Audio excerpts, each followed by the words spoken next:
বলতেছে ভাই আমি এত কিছু ফিটিং করার পরও সাউন্ড ওরকম পাচ্ছি না।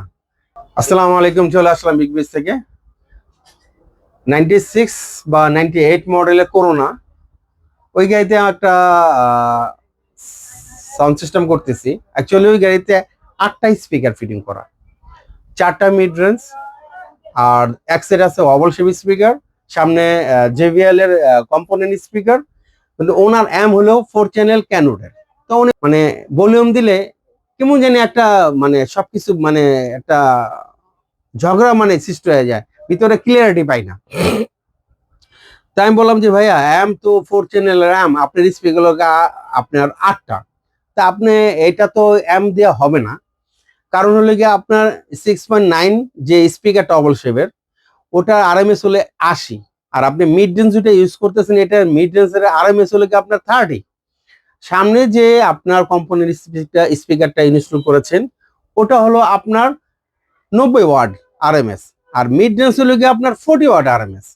তা আপনি এগুলো যদি ইকুয়ালিটি ভাবে এক জায়গায় কালেকশন দেন, ভলিউম দিলে আপনি ক্লিয়ারিটি কিভাবে পাবেন? তাও ক্লায়েন্ট বললো যে ঠিক আছে, তাহলে আপনার সাজেশন কি? উনি আবার সাথে আরো টাইম নিয়ে আসছিল। তা এম 4টা লাগালেও ওই কাজ হবে না, কারণ আমি ওনাকে সাজেস্ট করলাম অ্যালপাইনের এই ডিএসপিটা।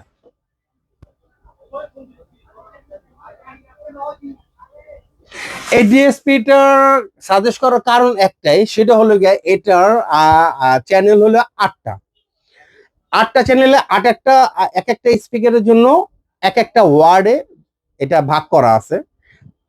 আমরা মিড রেঞ্জ যদি লাইন দেই, মিড রেঞ্জের জন্য আরএমএস আলাদা বের হবে, ওভাল শেপ স্পিকারের জন্য লাইন দেওয়ার পরে ওটার জন্য আলাদা আরএমএস বের হবে, ফাউন্ড স্পিকারের জন্য আলাদা ওয়াট বের হবে, আরএমএস বের হবে। প্রতিটা স্পিকারে মিড রেঞ্জের জন্য আলাদা টুনিং, ওভাল শেপ স্পিকারের জন্য আলাদা টুনিং, ফাউন্ড স্পিকারের জন্য আলাদা টুনিং, বা ফাউন্ড মিড রেঞ্জের জন্য আলাদা টুনিং। এটার আবার সাবউফার আউটপুট আছে, এটার জন্য আলাদা টুনিং।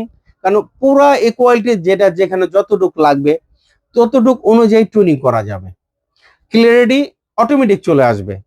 তো ভাইয়া বললো ঠিক আছে, তাহলে আমাকে ফিটিং করে দেখান।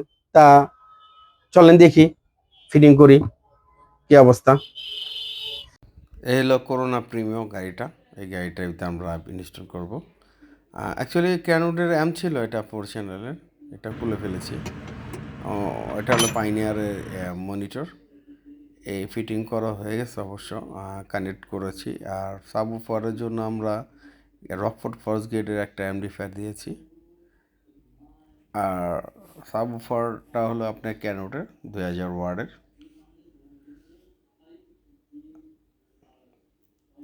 আর 4টা মিড রেঞ্জ সামনে 2টা লাগানো হয়েছে। আর ডোর স্পিকার 609C কম্পোনেন্ট ফিটিং করা হয়েছে। আর পিছনে যে ক্যানোডের স্পিকার আবার mid রেঞ্জগুলো। Vas diciendo a la gente que me amas de verdad y yo muero de alegría